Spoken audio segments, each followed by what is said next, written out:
A gente não teve a oportunidade de estar aqui com o ministro Temporão, né, que seria importante participar de um debate, e o representante seguinte, que foi Antonino, que nos deixou. Mas eu acho que o que há de diferente aqui do primeiro painel, que a gente falou muito de cadeias globais, como desenhar política industrial, é o fato que a gente tem um sistema único que faz toda a diferença, né? Quando a gente vai discutir como se inserir numa cadeia global, tendo um objetivo doméstico muito forte, que é o que vai determinar o desenho de qualquer política. Então, é algo que a gente não pode mudar. Então, a gente tem um SUS, o que é muito bom, né? Na verdade, a gente vê alguns países se espelhando, e aqui na América do Sul, em particular, a existência dos ISAGs, acho que vai dar exatamente resultar que esses países da América do Sul provavelmente se espelharão no Brasil, no desenho de seus sistemas públicos de saúde. O ISAGs, para quem não conhece, ele, na verdade, tem um esforço muito grande, foi criado dentro da Unasur, e um esforço muito grande de capacitar os governos na área de saúde. Então, alguns países sequer têm uma agência reguladora. Então, a gente está realmente muito atrasado. Quando a gente viu aquela discussão que as cadeias globais, em geral, elas acontecem, né? E quando acontecem, elas acontecem regionalmente, no primeiro momento, a gente está muito atrasado para pensar que poderia acontecer alguma coisa aqui na região sul-americana. Então, é um esforço louvável do ISAGs e, portanto, o ministro Temporão reconheceu que esse trabalho que o SEBRE promoveu com apoio forte da ABIS e da Johnson era muito importante, que nós já ofereceríamos à região um trabalho num outro estágio, né, um estágio muito mais avançado do nível das discussões que acontecem hoje entre esses países. Bom, e dito isso, queria colocar aqui algumas questões, né? O Antonino falou da questão do offset, não sei se a gente poderia debater isso, que, na verdade, abriu-se um leilão, né? Algumas empresas entraram, muito felizes, vão desenvolver produtos localmente. A outra questão e amanhã, quando a gente não tiver mais a política de margens de preferência, será que é sustentável o que está sendo oferecido hoje em dia? Será que essas empresas estão vindo com condições, de algum momento, que essas margens de preferência sejam abandonadas? Isso também tem um viés, pode ser político ou não, a gente não sabe o momento de amanhã. Será que isso é sustentável, essa política? Está sendo pensado? Né? Então, é uma questão que eu gostaria de a gente poder debater também, se alguém na plateia tiver mais informação. A outra questão é sobre a construção de acordos, né? O Dr. Gonzalo Vecina mencionou aqui logo pela manhã. A gente viu que tem um trabalho louvável pela Anvisa, dos outros países, mas, no curto prazo, a gente tem algum acordo bilateral, Anvisa, de reconhecimento, de tentar facilitar o trabalho? Existe algo em construção em algum setor ou em alguns produtos que a gente possa reconhecer o trabalho feito por outras agências reguladoras? Eu digo isso porque foi interessante o Klasman colocar que há um esforço, né, Reino Unido, Estados Unidos, Canadá e Brasil, para já sair com resultado, alguma proposta, alguma coisa no curto prazo, porque são países que já se defrontam com essa questão. E os Estados Unidos não têm capacidade interna. Então, a gente ouviu que o FDA já diz que não tem capacidade para controlar, e isso veio a público com uma série de mortes que a gente teve, intoxicações, enfim. E talvez o problema lá seja um pouco mais grave pela importação de produtos vegetais, frutas, que talvez seja uma coisa mais presente do que a gente aqui. Então, lá as pessoas morrem infectadas por frutas, e, enfim. Eu coloquei essas questões, eu quero saber se o público, se alguém gostaria de levantar já alguma pergunta. Luiz Roberto, queria pedir desculpas se eu dei a impressão que a Anvisa é ditatorial, mas não é. Eu já participei de muitas consultas públicas para saber disso. Foi mais uma referência carinhosa, porque, no fundo, no final da linha, é mesmo uma resolução normativa, alguma coisa, né? Na realidade, eu acho até que a Anvisa está precisando entrar mais nessa área de padrões, porque ela é a base fundamental da regulação, né? Como você mesmo falou, você tem 1.100 padrões, precisa colocar mais uns. Mas o que eu queria perguntar para você, porque eu gostei muito do que você falou sobre esse programa de auditoria única, né, de inspeção única, é o fato que está acontecendo, que nós estamos muito preocupados com isso no Instituto HL7 e na SBIS, com essa explosão combinatória que está acontecendo com dispositivos móveis. Porque antes você tinha um aparelhinho, como o glicosímetro, que a empresa levava lá na Anvisa, tinha todo o aspecto de homologação, ela ganhava uma autorização para fabricar ou para vender no Brasil, e você tinha, o consumidor tinha um certo grau de proteção, que aquilo lá não vai matar ele, tá certo? Eu mesmo, que sou diabético, já quase morri por um defeito no medidor de glicose. Uma madrugada. Não morri porque eu fui esperto. Agora, se eu tivesse acreditado no aparelho, eu não estava falando aqui com vocês hoje. O que está acontecendo? Hoje todo mundo usa o celular e uma série de sensores para transformar aquele celular num equipamento universal. Fora o que ele pode também conectar com um cabo USB, ou então um Bluetooth, ou coisa pior, com um equipamento que tem que ser homologado. Mas o software que está lá dentro não é homologado. Então, quem que vai homologar isso? Eu sei que o FDA começou a debater esse assunto já há um certo tempo. A minha pergunta era justamente se a Anvisa também está nesse complexo regulatório, pensando na questão do software, porque uma vez que o hardware é universal e serve para qualquer coisa, e muitas vezes ele já tem um sensor interno dele próprio, com acelerômetro, etc., etc., como que vai resolver essa questão dessa explosão combinatória, que vão ser dezenas de milhares de coisas que vão ter que ser vigiadas, vão ter que ser homologadas, etc., etc., né? Essa é uma coisa que está preocupando muito todo mundo, e nós já temos casos, inclusive, só para terminar, não vou falar o nome nem que me torture, mas um grande hospital de São Paulo produziu internamente um sistema de apoio à decisão em diabetes tipo 1, em que o software lia as medidas feitas no glicosímetro e aconselhava a dose de insulina de longa ação e de insulina de curta ação, para promover uma mistura de fácil controle quando a pessoa não tem bombinha. É como se fosse uma pseudo-bombinha, né? O que aconteceu? Logo depois que eles lançaram, eles perceberam que tinha um erro grave que ia causar um dano grave ao paciente numa determinada faixa de glicemia. E aí eles ficaram com um problema, porque eles tinham vendido isso, tinham distribuído de graça através do site do hospital, e eles não tinham mais controle de quem tinha baixado. Eles tinham que fazer uma atualização daquele software urgente, mas eles não sabiam mais quem tinha baixado. Pelo menos se eles vendem através da App Store, você sabe quem foi que baixou e faz a atualização automática, né? Como que você estaria encarando isso? Minha pergunta vai no sentido de entender um pouco melhor, talvez o professor possa nos ajudar. Nós estamos falando de desenvolvimento, estamos falando de competência como o ponto central para que esse desenvolvimento realmente aconteça, mas em nenhum momento dessas políticas que estão desenhadas e publicadas e tentadas e colocadas em prática, na verdade, nós vemos o Ministério da Educação engajado nesse processo. Como se pode criar competências se nós não temos um compromisso do lado da educação para fazê-las permanentes? Se apresenta, por favor, Patrícia Marrone. Meu nome é Patrícia Marrone, eu sou sócia-diretora da Web Setorial e atendo a ABIS, as entidades da ABIS, nos estudos econômicos, na parte das análises econômicas. Eu gostaria de complementar a colocação do Aurimar no sentido de um exemplo do que ocorreu na Inglaterra já há muitos anos atrás, que eles identificaram que o setor de máquinas e equipamentos, na parte política industrial, seria um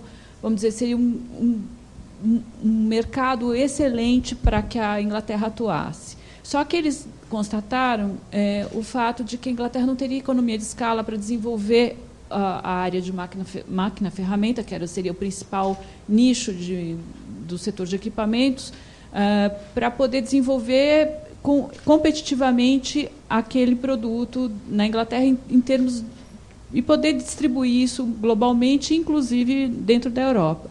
E eles viram que eles tinham competência muito forte e que, vamos dizer, o nicho de mercado dentro do setor de máquinas e equipamentos e máquina-ferramenta seria corte e solda.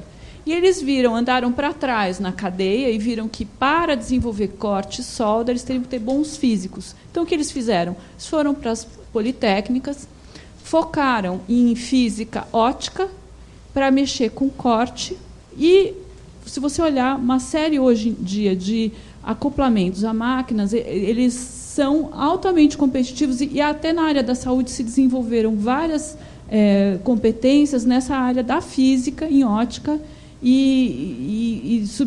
vamos dizer, derivativos dessa área da física. Então, o que eu acho no Brasil é que a gente também não tem foco em termos de identificar as áreas específicas da engenharia e poder focar naquilo e estimular a academia a desenvolver aquelas áreas. E também a gente também não estimula a área de manutenção, que eu acho que a manutenção na área da saúde, ela acompanha o desenvolvimento. A engenharia de manutenção ela é importantíssima porque ela está perto do cliente e é dali também que se pode identificar nichos de mercado e oportunidades que o brasileiro pode desenvolver andando para trás na cadeia, sem muita teoria, porque a gente tem que entrar na prática e olhar o Brasil como num espaço continental. Então, é mais ou menos dentro dessa questão da educação que eu acho. Hoje em dia tem uma série de trabalhos acadêmicos montados num conceito que é chamado de tríplice hélice. O que é a tríplice hélice? Academia, empresa e Estado. Agências públicas. É a ideia que os três têm que funcionar articulados exatamente nesse sentido. E não tem só exemplos na Inglaterra. Muito antes, uma coisa interessante que pouca gente sabe. O professor Jacob Frank, nós estávamos conversando antes, ele estava falando, olha, Taiwan, em 1960, produção de alta tecnologia era 0. A Coreia do Sul, em 1960, também. Sendo que a Coreia do Sul tinha um problema mais grave. Todas as fontes de energia ficaram na Coreia do Norte, onde, como vocês sabem, as relações não são exatamente calorosas. Ou podem se tornar extremamente não calorosas, mas quentes. Sendo que, em agricultura, a Coreia do Sul só produzia arroz, nada mais do que arroz. O que eles fizeram? Uma política educacional. A educação na Coreia do Sul, até o início dos anos 60, ela era muito influenciada pelo confucionismo. Então, o ideal era que a elite coreana aprendesse retórica, literatura, etiqueta e poesia. Eles mudaram dramaticamente isso para um investimento em escolas técnicas e escolas de engenharia. Então, aqui no Brasil, nenhuma das pás da tríplice hélice funciona. Governo não conversa com empresários, como eu mencionei na apresentação. A academia, então, da qual eu faço parte, eu posso dizer com toda tranquilidade, não tem nenhuma relação nem com o governo, nem com a empresa. Os acadêmicos pesquisam o que eles querem, as empresas vivem a realidade delas e o governo está em... O governo, na área de saúde, ele tem um norte. Não é que ele não tem um norte, ele tem um norte. Qual é o norte do governo? As necessidades da política de saúde. Então, nesse ponto, o Ministério da Saúde é muito eficaz. Ele identifica as necessidades de saúde e corre atrás. E é por aí que entram os offsets e todas essas... Não é que nós não tenhamos política, nós temos, mas é uma política voltada só para as necessidades de saúde. Nós temos que integrar essa política de necessidade de saúde com uma política de desenvolvimento de competências em setores críticos da empresa nacional, da indústria nacional. Para isso, eu concordo com você. Educação desempenha um papel. Pesquisa científica também. As bolsas do CNPq não têm nenhuma relação com as necessidades de formação e de conhecimento das empresas. Nada, zero. Algo que nos Estados Unidos é uma banalidade, é absolutamente trivial. Então, eu concordo com você. Eu só faço uma advertência, e é exatamente o que me preocupa nessas discussões. Nós temos que evitar a generalidade. Aqui no Brasil, a gente tem um apego muito forte a ideias gerais. Por exemplo, custo Brasil. Eu não estou dizendo que é uma mentira, é uma verdade. Mas a gente não pode ficar só repetindo que é custo Brasil. Educação. A gente não pode ficar repetindo só que o problema é que não tem Que educação? Onde a gente baixa o custo Brasil? Em que segmentos da cadeia global a gente desenvolve competências? Essas coisas têm que vir juntas. Nós temos que sair do discurso generalista e começar a olhar o que os economistas chamam de microeconomia. O que é a indústria, o que são as empresas, que situação elas estão e como articulá-las com governo, para desenvolvimento de competências, e academia. Acadêmico hoje no Brasil vive, eu posso dizer com absoluta tranquilidade, numa torre de marfim, ganhando mal numa torre de marfim. Acho que a gente pode resolver as duas coisas. Tira ele da torre de marfim e, se ele for um pesquisador científico que pode acrescentar às empresas, a renda dele vai melhorar, todo mundo vai ganhar. Mas tem que sair do discurso generalista. Antes do professor Sabatini, a questão da academia. Nós estamos montando uma rede, uma estrutura de rede de laboratórios para respostas rápidas. Por origem, passei pelo Ministério da Saúde e depois fui para a Anvisa, vim de Secretaria de Estado, trabalhei também na universidade. A gente sabe que, durante muito tempo, desde o tempo antes da SEMI, pré-SEMI, houve investimento em laboratórios dentro das universidades, principalmente das universidades federais, para dar apoio à pesquisa, a respostas a determinadas políticas de governo. E isso era mais ou menos como soluço, né? Vinha e voltava, só que os equipamentos que foram adquiridos estão lá. Eles foram tombados, estão dentro da universidade. E nós estamos trabalhando, nós conseguimos já algumas respostas excelentes, né? Eu acho que os casos positivos, a Federal de Campina Grande, Itajubá, em Minas Gerais, eu faltei a Universidade Federal de Santa Catarina, e aí nós fomos ver o que é que elas tinham de semelhante entre si, que permitia essa fácil comunicação da administração pública federal com eles, outro ente federal público. É que eles eram mais jovens. E aí eu vou falar só da minha, não vou falar das outras. Tá? A Universidade Federal do Rio Grande do Sul, para a gente conseguir dar serviço e comprar serviços, tem que passar pelo reitor, e o reitor tem um dia que ele despacha.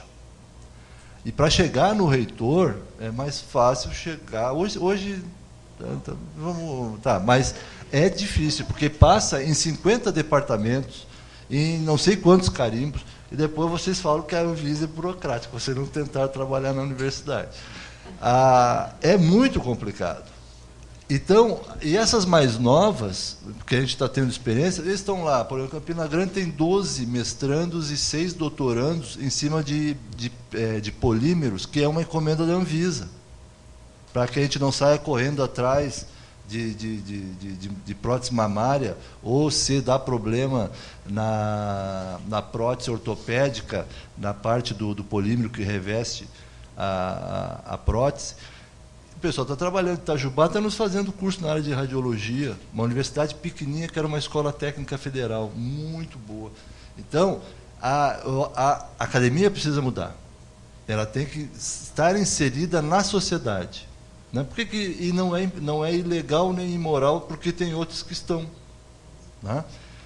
A questão de software. Software é um problema no mundo todo, tanto que o 6º grupo, que foi criado lá em Bruxelas agora, vai tratar justamente de software como produto para a saúde. Nós temos informações, por exemplo, que equipamentos que vêm para o Brasil vêm com o software limitado ao preço que o Brasil compra. Enquanto em outros países que pagaram um pouco mais, esse software ele é aberto, o aparelho... O mesmo aparelho, a mesma mecânica produz mais precisão no diagnóstico, né, que é uma questão só de software. Então, o IMDRF está trabalhando nisso. Internamente no Brasil, nós estamos trabalhando com uma equipe também de um acordo nosso com uma universidade federal, na questão da transmissão, nos pacotes de transmissão de imagem. Que não adianta o governo federal comprar 20 e poucos, não me lembro qual é o número, aceleradores lineares, e depois, em algum lugar, nós transmitirmos o resultado por internet de escada. Aí, cada pico, cada ruído que dá é uma marquinha ali, o cara... É a mesma história que acontece na vida real. Pega os mamógrafos, põe nas combis, ou no caminhão, ou no ônibus, e saem percorrendo, fazendo assistência. E depois transmitem o resultado da mamografia por linha de escada. Qualquer ruído na linha provoca uma interferência na imagem. E aquele diagnóstico ele não é verdadeiro, positivo ou negativo. Então, a gente está trabalhando nisso, mas é complicado. Era isso. Bom, eu acho que aqui nós conseguimos, nesses dois painéis, tratar bem do tema de forma bem extensiva, acho que conceitualmente, quais são as cadeias globais hoje que nós acabamos vendo, onde nós estamos inserindo, onde nós precisamos nos inserir, até pela questão de buscar um crescimento sustentável para o nosso país. Eu tenho certeza que o Brasil ele tem todas as condições de se desenvolver de forma plena, desde que observadas essas questões de integração entre os diferentes players, a questão de interconexão entre empresa, academia, o governo, buscando aí sim as formas da gente trabalhar de forma realmente aberta, porém trabalhando em cima das competências que possam fazer do país um país competitivo. A questão de fechar mercado ou trabalhar só de formas antigas ainda, de incentivos à produção local, isso eu acho que realmente já está ultrapassado, acho que foi bem debatido. O importante agora é realmente buscar quais são, dentro desse mapeamento que a gente deve fazer das competências que nós temos, de quem são os players ou onde estão as tecnologias que nos interessam, como que a gente pode trabalhar isso de forma de rede, de forma integrada aos outros países, realmente avançando. Então, eu agradeço a todos aqui a participação, para mim foi uma grande honra.